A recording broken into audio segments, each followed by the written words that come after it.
جنتی عورت کی 4 نشانیاں۔ ایک دن نبی کریم صلی اللہ علیہ وآلہ وسلم عورتوں کی جماعت کو قرآن، حدیث، جنت اور جہنم کے بارے میں نصیحت فرما رہے تھے کہ آپ نے فرمایا، میں نے جہنم میں عورتوں کی تعداد زیادہ دیکھی ہے۔ یہ الفاظ سنتے ہی عورتیں زاروں قطار رونے لگیں۔ نبی کریم صلی اللہ علیہ وآلہ وسلم نے فرمایا، میری بات ابھی مکمل نہیں ہوئی۔ جب آپ نے بات مکمل فرمائی تو وہی عورتیں جو رو رہی تھیں خوشی سے مسکرا اٹھیں، ان کے ہونٹ کھل اٹھے اور ان کے دلوں میں امید کی روشنی جاگ اٹھی۔ میری پیاری بہنوں، بیٹیوں اور ماؤں، کبھی بیٹھ کر یہ سوچا ہے کہ اگر آج ہماری آنکھیں بند ہو جائیں، اگر آج ہماری سانسوں کی مالا ٹوٹ جائے تو کیا ہم جنت کی خوشبو بھی سونگھ سکیں گی؟ دل پر ہاتھ رکھ کر بتائیے، کیا ہم واقعی جنت کی وارث بننے کے قابل ہیں؟ میرے آقا نبی کریم صلی اللہ علیہ وآلہ وسلم نے ایک بات فرمائی جس نے دل ہلا کر رکھ دیا۔ فرمایا، میں نے جہنم میں عورتوں کی تعداد زیادہ دیکھی۔ یہ الفاظ صرف سننے کے لیے نہیں، دل میں اتارنے کے لیے ہیں۔ لیکن پھر میرے نبی نے عورتوں کے لیے جنت کا وہ آسان راستہ بھی دکھایا جو کسی اور کو نہ دیا گیا۔ میں آج آپ کے سامنے ایک سچ، ایک آئینہ اور ایک راستہ لے کر آئی ہوں۔ ایک ایسا راستہ جو عورت کو نہ صرف دنیا میں باوقار بناتا ہے بلکہ قبر میں نور اور آخرت میں جنت کا وعدہ دیتا ہے۔ یہ بیان کوئی عام نصیحت نہیں، یہ ایک پکار ہے، ایک عورت کی دوسری عورت کو جگانے کی کوشش۔ آئیے چند لمحوں کے لیے دنیا کی آوازیں بند کریں اور اپنے دل کی آواز سنیں۔ آج ہم سیکھیں گے کہ جنت عورت کے لیے کس قدر قریب ہے اگر وہ صرف 4 وعدے اپنے رب سے سچے دل سے کر لے۔ تو میری بہنوں، تیار ہو جاؤ، ہم دنیا سے نہیں دل سے بات کرنے جا رہے ہیں۔ میرے عزیز ساتھیوں، بہنوں، بیٹیوں اور ماؤں، جب میں نے پہلی بار یہ حدیث سنی کہ نبی کریم صلی اللہ علیہ وآلہ وسلم نے فرمایا، میں نے جہنم میں سب سے زیادہ عورتوں کو دیکھا، تو میرے دل پر جیسے بجلی سی گری۔ لمحے بھر کو ایسا لگا جیسے وقت تھم گیا ہو۔ لیکن پھر میں نے اسی حدیث کا دوسرا رخ بھی سنا، وہ رخ جس میں نبی مہربان صلی اللہ علیہ وآلہ وسلم نے ہمیں وہ 4 عمل بتائے جو ایک عورت کو بغیر حساب کے جنت میں لے جا سکتے ہیں۔ دل لرز گیا تھا مگر امید کی روشنی بھی جاگ اٹھی، اور یہی روشنی ہے جو میں آج آپ سب سے بانٹنا چاہتی ہوں۔ کیا ہم نے کبھی خود سے یہ سوال کیا کہ ہم کیوں پیدا کی گئیں، ہمارا اصل امتحان کیا ہے اور ہماری آخری منزل کون سی ہے؟ نبی کریم صلی اللہ علیہ وآلہ وسلم نے عورتوں کو جنت کے قریب کرنے کے لیے 4 ایسے اعمال بتائے جو بظاہر سادہ لگتے ہیں، لیکن حقیقت میں وہی اعمال ہماری دائمی نجات کا ذریعہ بن سکتے ہیں۔ اے میری بہن، جب تم دل سے اپنے رب کو پکارتی ہو تو وہ پکار کبھی ضائع نہیں جاتی۔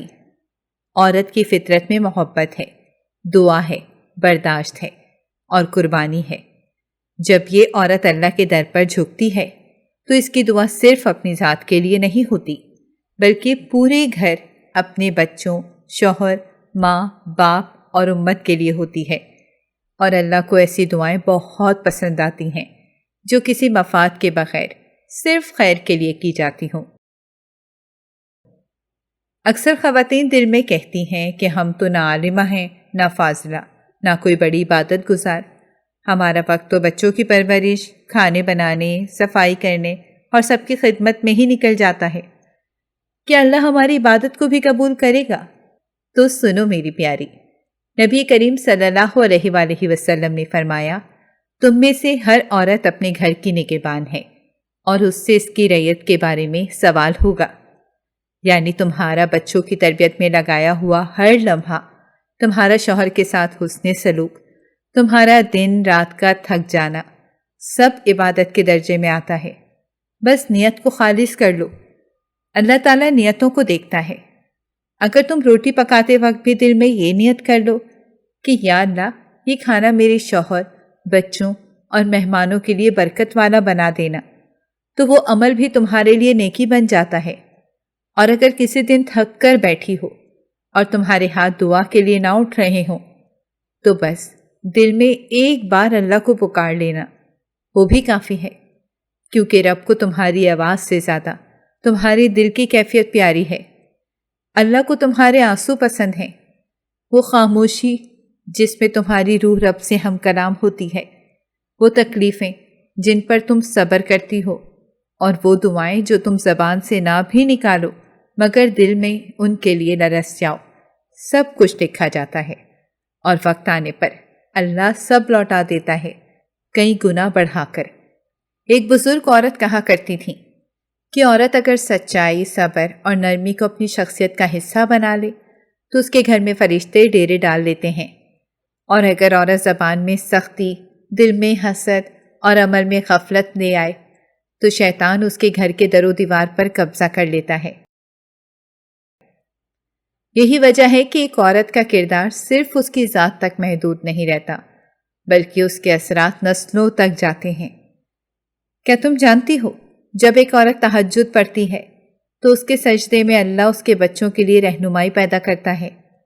جب وہ رو رو کر اپنے شوہر کی ہدایت مانگتی ہے تو اس کی دعا دیواریں چیر کر شوہر کے دل تک جاتی ہیں، اور جب وہ اللہ سے اپنی بیٹیوں کی عزت، رزق اور مستقبل مانگتی ہے تو رب رحیم اس کے حق میں فرشتوں کو گواہ بنا دیتا ہے۔ میری بہنوں، تم اپنے ہاتھوں سے جو گھر سنوار رہی ہو وہ صرف دیواروں اور چھتوں کا گھر نہیں، وہ ایک نسل کا مرکز ہے۔ اگر تمہاری راتیں رب کے آگے جھکی ہوں، تمہاری زبانیں دعا میں مصروف ہوں، تمہارا دل محبت، عفو اور صبر سے بھرا ہو، تو یقین رکھو کہ اللہ تمہارے ہاتھوں ایک ایسی نسل کھڑی کرے گا جو دین کی روشنی کو دنیا میں پھیلائے گی۔ بس اگر کبھی تھک جاؤ، دل گھبرا جائے، لگے کہ کوئی سمجھنے والا نہیں، تو صرف ایک بار سجدہ کر کے کہہ دو، یا اللہ، بس تو جانتا ہے کہ میں کیا چاہتی ہوں، تو وہ دے دے جو میرے حق میں بہتر ہے۔ تمہیں کچھ کہنے کی ضرورت بھی نہیں رہے گی، تمہارے آنسو ہی سب کچھ کہہ دیں گے، اور تمہارا رب سب کچھ سن لے گا۔ اور اب اے میری بہنوں، ہم اس منزل کی طرف آ چکے ہیں جہاں دل خود سے سوال کرتا ہے، کیا واقعی ہم اللہ کے قریب ہو چکے ہیں؟ کیا ہمارے آنسو، ہمارے سجدے، ہماری خالص نیت، ہمارے اعمال اس دربار الہی میں قبولیت پا چکے ہیں؟ اور جواب میں دل کے کسی کونے سے ایک نورانی سی صدا آتی ہے، ہاں، اگر تم نے اخلاص سے پکارا ہے تو تمہاری آواز سنی گئی ہے۔ اللہ کی محبت ایسی ہے کہ وہ بندے کے پلٹنے سے خوش ہو جاتا ہے، چاہے گناہ کتنے ہی بڑے ہوں۔ اگر انسان سچے دل سے ندامت کے ساتھ پلٹ آئے تو اللہ تعالیٰ اس کے گناہوں کو مٹا کر نیکیوں میں بدل دیتا ہے۔ میرے دل کی عزیزوں، اگر تم نے اپنی زندگی کے کسی موڑ پر بے سکونی محسوس کی ہے تو وہ اس لیے تھی کہ اللہ تمہیں جگانا چاہتا تھا۔ اگر تمہیں لوگوں کی باتوں نے رلایا ہے تو اللہ تمہیں خود سے ہم کلام کرنا چاہتا تھا۔ اگر تمہیں دنیا کی تھکن نے بے چین کر دیا ہے تو وہ اس لیے ہے کہ تاکہ تم اللہ کے دامن میں سکون تلاش کرو۔ ہم میں سے ہر عورت اپنے اندر ایک الگ دنیا رکھتی ہے، ایک ایسی دنیا جو نہ صرف اپنی نسل کی تربیت کرتی ہے بلکہ اپنے ارد گرد کے ماحول پر بھی اثر ڈالتی ہے۔ اگر عورت اللہ سے جڑ جائے تو وہ محبت، امن اور علم کا سرچشمہ بن جاتی ہے، اور اگر وہ اللہ سے دور ہو جائے تو وہی وجود فتنوں کا شکار ہو کر بے سکونی کا سبب بن جاتا ہے۔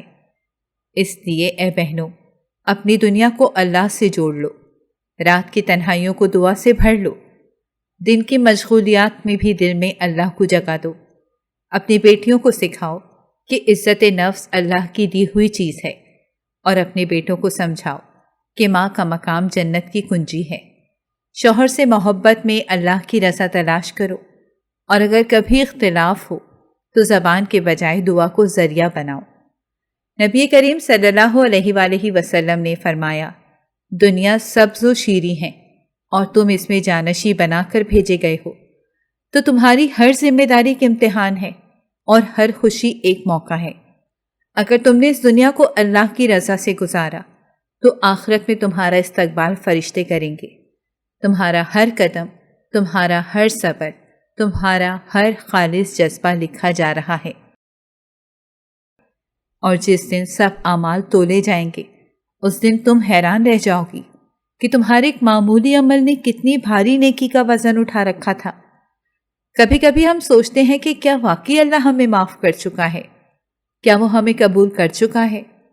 تو یاد رکھو، اگر تمہارا دل گناہ پر شرمندہ ہو، اگر تمہاری آنکھیں روتی ہوں، اگر تمہارا ضمیر تمہیں جگاتا ہو، تو یہ سب علامتیں ہیں کہ اللہ نے تمہیں چن لیا ہے، تم اس کے قریب ہو چکی ہو، وہ تمہیں اپنے رنگ میں رنگنا چاہتا ہے۔ یہی وہ لمحہ ہے جہاں دل اللہ کے نور سے بھر جاتا ہے، آنکھیں اشکوں سے بھیگ جاتی ہیں اور روح سکون پا لیتی ہے۔ یہی وہ مقام ہے جہاں بندہ، خاص کر ایک عورت، رب کی خاص بندی بن جاتی ہے، جس کا ہر قدم عبادت، ہر دعا قرب اور ہر لمحہ قبولیت کا ذریعہ بن جاتا ہے۔ لہٰذا آج ابھی اسی لمحے اپنے دل کو رب کی طرف سے پھیر دو، کہہ دو، یا اللہ میں تھک چکی ہوں لوگوں کی سن کر، میں لوٹ آئی ہوں تیرے در پر، اب میرا ہاتھ تھام دے، میری رہنمائی کر دے اور مجھے اپنا بنا لے۔ یقین جانو، وہ رب جس نے تمہیں بنایا ہے وہ تمہیں ضائع کبھی نہیں کرے گا۔ نبی کریم صلی اللہ علیہ وآلہ وسلم نے عورتوں کو جنت کے قریب کرنے کے لیے 4 ایسے اعمال بتائے جو بظاہر سادہ لگتے ہیں، لیکن حقیقت میں وہی اعمال ہماری دائمی نجات کا ذریعہ بن سکتے ہیں۔ ان میں سے سب سے دوسرا عمل ہے نماز کی پابندی۔ جی ہاں، نماز وہی عمل جس کو ہم بعد اوقات سستی، غفلت یا مصروفیت کی نظر کر دیتے ہیں، لیکن یہی نماز اگر وقت پر خلوص سے اور دل لگا کر پڑھی جائے تو یہ نہ صرف گناہوں کو دھو دیتی ہے بلکہ قبر کے اندھیروں کو بھی نور سے بھر دیتی ہے۔ میری بہنوں، تمہیں شاید اندازہ نہ ہو کہ ایک بے نمازی عورت کو قبر میں کیا کچھ سہنا پڑتا ہے۔ نبی کریم صلی اللہ علیہ وآلہ وسلم کا فرمان ہے کہ جس عورت نے نماز ترک کی، اس کی قبر جہنم کے گڑھوں میں سے ایک گڑھا بن جاتی ہے۔ ابھی میت کو قبر میں دفنایا بھی نہیں جاتا کہ آگ کا بستر بچھا دیا جاتا ہے، سانپ اور بچھو مقرر کیے جاتے ہیں، اور ایسا دردناک عذاب اس پر مسلط کیا جاتا ہے کہ اگر اس کا ایک قطرہ زہر دنیا میں گرا دیا جائے تو پوری زمین بنجر ہو جائے۔ کیا ہم میں سے کوئی عورت موم بتی کی لو کو ہاتھ لگانے کی ہمت رکھتی ہے؟ کیا ہم کچن میں ایک چھوٹا سا چاقو کا کٹ برداشت کر پاتی ہیں؟ پھر سوچو، وہ قبر کی آگ، وہ سانپوں کا زہر، وہ بچھوؤں کے ڈنگ ہم کیسے برداشت کریں گی؟ اور وہ بھی صرف اس لیے کہ ہم نے اپنے رب کی پکار کو نظر انداز کیا۔ ہم نے اذان سنی لیکن ہم موبائل پر ریلز دیکھنے میں مصروف رہیں۔ ہم نے سجدے کی دعوت کو ٹالا لیکن خود کو آئینے میں دیکھنے سے فرصت نہ ملی۔ آج کی عورت گھنٹوں یوٹیوب پر، انسٹاگرام پر، ٹی وی سیریلز میں، پارلرز میں اور بازاروں میں وقت گزار سکتی ہے، لیکن جب رب کی طرف سے 5 وقت کا بلاوا آتا ہے تو ہم میں سے کتنی عورتیں ہیں جو سب کچھ چھوڑ کر وضو کرتی ہیں، جو دل سے رب کے سامنے جھکتی ہیں؟ میری بہنوں، یہی وہ لمحہ ہے جو ہمیں سوچنے پر مجبور کرتا ہے کہ ہم کس راہ پر چل رہی ہیں، اور اگر اسی راہ پر چلتی رہیں تو ہمارا انجام کیا ہوگا۔ یاد رکھو، نماز صرف ایک عبادت نہیں، یہ بندے اور رب کے درمیان ایک زندہ رابطہ ہے۔ یہ وہ پل ہے جو ہمیں زمین سے اٹھا کر آسمان کے دربار میں لے جاتا ہے۔ نماز میں جھکنے والی عورت دنیا کے سامنے کبھی نہیں جھکتی۔ سجدے کرنے والی پیشانی رب کے عرش کے نیچے جگہ پاتی ہے، اور جو عورت وقت پر نماز پڑھتی ہے وہ صرف رب کی فرما بردار نہیں بلکہ وہ خود کو جہنم سے بچانے والی بھی بن جاتی ہے۔ تو آؤ، آج اس وقت اسی لمحے ہم سب رب سے ایک سچا وعدہ کریں کہ اپنی نماز کی حفاظت کریں گی، چاہے موسم جیسا بھی ہو، چاہے حالات جیسے بھی ہوں، اور چاہے دل کیسا بھی ہو، کیونکہ جو عورت رب کے وقت پر حاضر ہوتی ہے رب اسے جنت میں اپنے وقت سے پہلے بلا لیتا ہے۔ میری پیاری بہنوں، اگر نماز ہماری نجات کی دوسری سیڑھی ہے تو تیسری سیڑھی ہے روزے کی حفاظت۔ روزہ محض بھوکا پیاسا رہنے کا نام نہیں، یہ دل کی طہارت، نفس کی تربیت اور خواہشات کی لگام ہے۔ نبی کریم صلی اللہ علیہ وآلہ وسلم نے فرمایا، جس نے ایمان اور اخلاص کے ساتھ رمضان کے روزے رکھے اس کے پچھلے تمام گناہ معاف کر دیے جاتے ہیں۔ کیا یہ موقع کافی نہیں کہ ہم اپنی پچھلی زندگی کے دھبے مٹا کر ایک پاکیزہ آغاز کریں؟ لیکن آج کی عورت کے لیے روزے کا مفہوم محض افطار پارٹیوں اور سوشل میڈیا کے فوٹو سیشنز تک محدود ہو گیا ہے۔ ہم خوبصورت افطار ٹیبلز بناتی ہیں، ہر پکوان کی تصویر کھینچتی ہیں، لیکن دل کا روزہ، زبان کا روزہ، نگاہوں کا روزہ، ان کا کیا بنے گا؟ یاد رکھو، روزے کا اصل مقصد تو تب جاگتا ہے جب ایک عورت صرف پیٹ کو ہی نہیں بلکہ اپنی زبان کو بھی فالتو باتوں سے، غیبت سے، طنز سے اور جھوٹ سے بچاتی ہے۔ روزے کی حالت میں اگر ہماری زبان سے کسی کی دل آزاری ہو جائے، اگر ہم بد زبان یا بدتمیز ہو جائیں، اگر ہم غیبت میں دل بہلائیں، تو وہ روزے کیا فائدہ دے گا؟ نبی کریم صلی اللہ علیہ وآلہ وسلم نے تو فرمایا کہ اگر کوئی عورت روزہ رکھ کر بھی اپنے اعضاء کو گناہوں سے نہ روکے تو اللہ کو اس کا بھوکا پیاسا رہنا منظور نہیں۔ دل تھر تھر کانپتا ہے یہ حدیث سن کر۔ سوچنے کی بات ہے، ہم بھوک اور پیاس تو برداشت کر لیں، لیکن اگر رب کا قرب نہ ملا تو سارا صبر بیکار ہو گیا۔ میری بہن، روزے کا اصل حسن اس عورت میں ہے جو صبح سے شام تک خاموشی سے اپنے رب سے جڑی رہتی ہے، جو افطار سے کچھ لمحے پہلے ہاتھ اٹھا کر صرف اپنے لیے نہیں پوری امت کے لیے دعا مانگتی ہے، جو کچن کے دھوئیں میں بھی صبر کرتی ہے اور زبان سے اف تک نہیں کہتی، جو بچوں کے شور میں بھی عبادت کا وقت نکالتی ہے اور دل سے قرآن کو سمجھ کر پڑھتی ہے۔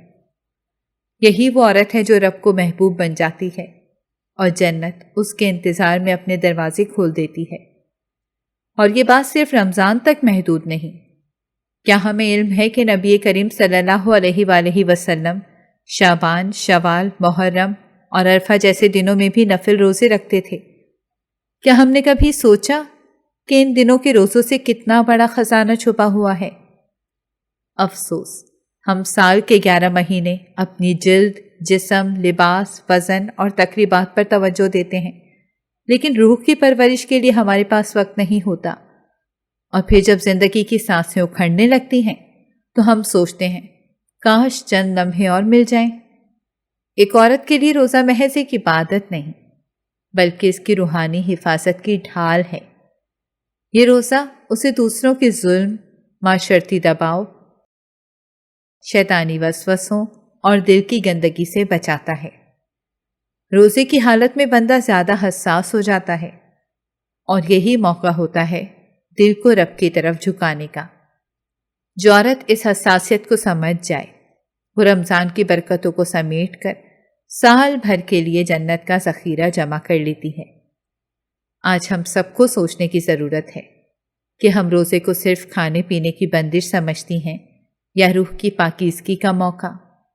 کیا ہم صرف سحر و افطار کے پکوانوں میں وقت گزاریں گی یا اپنی دعاؤں، تلاوت، صبر اور نیکیوں میں اضافہ کریں گی؟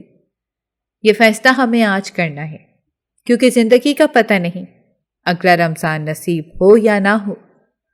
تو آؤ میری بہنوں، روزے کو صرف جسمانی تکلیف نہ سمجھو، اس سے اپنی روح کا غسل سمجھو۔ ہر روزہ ایک نئے موقع کی طرح ہوتا ہے، ایک موقع اپنے رب کو منانے کا، ایک موقع اپنے نفس کو قابو میں کرنے کا، اور ایک موقع اپنے گناہوں کی معافی کا۔ جو عورت روزے میں خود کو پہچان لے، رب اسے قیامت کے دن اپنا مہمان بنا لیتا ہے۔ میری عزیز بہنوں، جب نماز اور روزے سے بندہ رب کے قریب ہو جاتا ہے تو وہ دل ایسا بن جاتا ہے جیسے کوئی نرم مٹی ہو جو ہر نیکی کا بیج اپنے اندر سمیٹ سکتی ہے۔ اسی دل کو مزید پاکیزہ کرنے کے لیے دین نے ہمیں صدقہ اور خیرات کی راہ دکھائی ہے۔ یہ عمل محض دولت کی تقسیم نہیں بلکہ دل کی وسعت، روح کی نرمی اور رب کی رضا حاصل کرنے کا ذریعہ ہے۔ نبی کریم صلی اللہ علیہ وآلہ وسلم نے فرمایا، صدقہ ہر مصیبت کو دور کرتا ہے اور موت کو ٹال دیتا ہے۔ کیا ہم نے کبھی سوچا کہ چند روپے کا صدقہ ہماری تقدیر بدل سکتا ہے؟ لیکن آج کی عورت کے دل میں یہ سوال ہوتا ہے، میرے پاس تو کچھ خاص نہیں، میں کیا صدقہ دوں؟ میری بہن، یاد رکھو، صدقہ صرف پیسوں کا نہیں ہوتا۔ تمہاری مسکراہٹ، تمہارا نرم لہجہ، تمہاری کسی غریب کے لیے دعا، کسی غمزدہ کو گلے لگانا، کسی نادار کے لیے کھانا بنانا، حتیٰ کہ اپنے گھر والوں کی خدمت کرنا بھی صدقہ ہے۔ اور وہ عورت جس کے پاس مال کم ہے لیکن نیت وسیع ہو، اللہ اس کے صدقے کو بھی پہاڑ جتنا قبول کرتا ہے۔ ہم جب بھی دوسروں کی مدد کرتی ہیں، ہم اصل میں اپنے دل کی سختی کو نرم کر رہی ہوتی ہیں۔ آج کا دور ایسا ہے جہاں ہر عورت اپنے مسائل میں گھری ہوئی ہے، کبھی سسرال کی شکایت، کبھی شوہر کی بے توجہی، کبھی بچوں کے نخرے، کبھی اپنے خوابوں کا بوجھ۔ لیکن ان سب کے درمیان اگر کوئی عورت دوسروں کی ضرورتوں کا خیال رکھتی ہے تو یقین جانو وہ اللہ کی خاص بنتی ہے۔ وہ اپنے دکھوں میں بھی دوسروں کے آنسو پوچھتی ہے، اور یہی قربانی اس کو رب کے اور قریب کر دیتی ہے۔ صدقہ کرنے والی عورت کبھی کمزور نہیں ہوتی۔ اللہ اس کے دل میں ایک عجیب سی طاقت رکھ دیتا ہے کہ وہ اپنی تھکن کے باوجود دوسروں کو خوشی دے دیتی ہے۔ کیا ہم نے کبھی سوچا کہ ہمارے کچن میں پکا ہوا ایک سالن اگر ہم کسی پڑوسی کو دے دیں تو وہ رب کی بارگاہ میں کیسا قبول ہوتا ہوگا؟ وہ ایک پلیٹ کھانا قیامت کے دن ہماری شفاعت بن سکتا ہے۔ لیکن افسوس، ہم ان چھوٹے کاموں کو معمولی سمجھتے ہیں، حالانکہ اللہ انہیں بہت عظمت دیتا ہے۔ ایک اور اہم بات، صدقہ صرف غریبوں کے لیے نہیں۔ کبھی دل کی ٹوٹ پھوٹ اتنی شدید ہوتی ہے کہ مالدار انسان بھی کسی کے خلوص بھرے لمس کو ترس جاتا ہے۔ اے بہن، ایک بہن اگر دوسری بہن کا دکھ سن لے، ایک ماں اگر بیٹی کی خاموشی کو سمجھ جائے، ایک بیوی اگر شوہر کی تھکن محسوس کرے تو یہ بھی صدقہ ہے۔ ہر وہ عمل جو کسی کے دل کو جوڑ دے اللہ کے ہاں صدقہ ہے، اور سب سے خاص صدقہ علم کا صدقہ ہے۔ ایک عورت جو قرآن پڑھنا جانتی ہے، اگر وہ کسی اور عورت کو قرآن سکھا دے، یا ایک آیت کا مطلب سمجھا دے، یا کسی بچی کو نماز یاد کرا دے، تو یہ صدقہ جاریہ ہے جو مرنے کے بعد بھی ثواب دیتا ہے۔ ایسی عورت کا نام موت کے بعد بھی آسمان پر لیا جاتا ہے۔ تو کیوں نہ ہم سب ایسی عورتیں بنیں جو اپنی ہر بات، ہر علم، ہر چیز کو اللہ کی راہ میں صدقہ کر دیں۔ یاد رکھو میری بہنوں، یہ دنیا کی زندگی بس ایک مختصر مسافت ہے۔ یہاں جو کچھ دے دو وہ وہاں تمہارے لیے جنت کے محل بن جائے گا۔ یہاں جو کچھ دے دو وہ وہاں تمہارے لیے جنت کے محل بن جائے گا، اور جو کچھ روک لو وہ ایک دن زنگ بن کر تمہارے دل کو کھا جائے گا۔ اسی لیے جو دے سکتی ہو ابھی دے دو۔ وہ خوشی جو تم کسی اور کے چہرے پر لے آتی ہو، وہ سب سے بڑا تحفہ ہے جو تم رب کو واپس دیتی ہو۔ میری پیاری بہنوں، جب ایک عورت اللہ کے قریب ہو جاتی ہے تو اس کی دعائیں آسمان چیر کر عرش تک جا پہنچتی ہیں۔ لیکن وہ لمحہ جب عورت تنہائی میں اپنے رب کے حضور جھکتی ہے، وہی لمحہ اس کی روح کا سب سے قیمتی اثاثہ ہوتا ہے، اور یہی لمحہ اس کے لیے تہجد کی صورت میں رب کی خاص ملاقات بن جاتا ہے۔ رات کے پچھلے پہر جب ہر زبان خاموش ہوتی ہے، دنیا کی روشنی ماند پڑ جاتی ہے، تب ایک تنہا عورت سجدے میں گر کر اپنے رب سے بات کرتی ہے، تو وہ لمحہ فرشتوں کی موجودگی میں روشن ہو جاتا ہے۔ نبی کریم صلی اللہ علیہ وآلہ وسلم نے فرمایا، رات کے آخری حصے میں اللہ تعالیٰ آسمان دنیا پر نزول فرماتے ہیں اور کہتے ہیں، کون ہے جو مجھ سے مانگے کہ میں عطا کروں؟ کون ہے جو مجھ سے معافی مانگے کہ میں بخش دوں؟ ذرا سوچو، رب کائنات خود پکار رہا ہوتا ہے، اور اگر کوئی عورت جو دن بھر کی تھکن، غم، تنہائی اور مسائل کے باوجود صرف اسی وقت اپنے رب کے سامنے سر رکھتی ہے، تو کیا وہ اللہ کی محبوب نہیں ہو جاتی؟ میری بہنوں، یہ وہ وقت ہے جہاں دنیا کی کوئی چیز رکاوٹ نہیں بنتی، نہ کوئی آنکھ تمہیں دیکھ رہی ہوتی ہے، نہ کوئی آواز تمہیں روکتی ہے۔ تمہارا رب صرف تمہیں سننے کو تیار ہوتا ہے، اور جب عورت اس تنہائی میں اپنے بچوں کے لیے رو رہی ہوتی ہے، اپنے شوہر کی ہدایت کے لیے دعا کر رہی ہوتی ہے، اپنی ذات کے غم اور خطاؤں پر آنسو بہا رہی ہوتی ہے، تو وہ آنسو اللہ کے ہاں موتیوں سے زیادہ قیمتی ہوتے ہیں۔ بعض عورتیں کہتی ہیں ہم سے تہجد نہیں ہوتا، نیند آ جاتی ہے، بچے جاگ جاتے ہیں، وقت نہیں ملتا۔ ہاں، یہ سچ ہے کہ عورت کی زندگی بہت سی ذمہ داریوں سے بندھی ہوتی ہے، لیکن یاد رکھو اللہ عورت کے خلوص کو دیکھتا ہے۔ اگر تمہاری نیت ہو، اگر تم دل میں تہجد کی تمنا لے کر سو اور کوئی مجبوری تمہیں اٹھنے نہ دے، تو اللہ تمہیں بھی تہجد کا ثواب کرتا ہے۔ لیکن اگر تم اپنی نیند توڑ کر تھکن کے باوجود اٹھ کر صرف 2 رکعات بھی ادا کر لیتی ہو، تو جان لو اللہ تمہارے ان 2 سجدوں پر پوری کائنات کی رحمت نازل کرتا ہے۔ ایک بار ایک عورت نے روتے ہوئے کہا، میں نے ساری زندگی محبت مانگی، عزت مانگی، سکون مانگا، لیکن کسی نے نہیں دیا۔ اسے بتایا گیا تو پھر تہجد میں جا، وہ رب تجھے وہ سب کچھ دے گا جو دنیا نہ دے سکی۔ اس رات وہ عورت سجدے میں گئی، اور وہ جو خالی دل لے کر گئی تھی، صبح اس کا دل نور سے بھر چکا تھا۔ یہ تہجد ہے جو آنکھوں کے آنسوؤں کو سکون میں بدل دیتا ہے۔ تہجد صرف عبادت نہیں، ایک عشق ہے، وہ عشق جو کسی انسان سے نہیں، اللہ سے ہوتا ہے۔ وہ راز ہے جو کوئی دنیا نہیں سمجھتی، لیکن آسمان کی مخلوق اسے پہچان لیتی ہے۔ وہ دعا جو دنیا والوں کو نہیں سنائی دیتی، لیکن رب کے فرشتے اسے لکھ لیتے ہیں۔ اور یاد رکھو، جو عورت رات کے وقت اللہ کے آگے روتی ہے، وہ دن کے وقت دنیا کے آگے جھکنے سے بچ جاتی ہے۔ اس کے چہرے پر ایک سکون، اس کے وجود میں ایک طاقت، اور اس کی باتوں میں ایک تاثیر آ جاتی ہے۔ لوگ اسے دیکھ کر کہتے ہیں، یہ عورت عام نہیں، یہ کسی اور ہی جہان کی لگتی ہے۔ اور وہ سچ ہوتا ہے، کیونکہ جو عورت رات کے اندھیروں میں رب سے بات کرتی ہے، اس کا چہرہ دن کے اجالوں میں چمکتا ہے۔ بس ہے میری بہن، اگر تم نے زندگی میں کبھی خالی پن محسوس کیا ہو، تو ایک بار تہجد کے وقت اپنے رب سے بات ضرور کرنا۔ وہ رب جو ماں سے زیادہ پیار کرتا ہے، وہ تمہیں واپس لوٹائے گا، سنوارے گا، اور وہ سب دے گا جو تمہاری روح کو چاہیے، نہ کہ صرف تمہارے ہاتھوں کو۔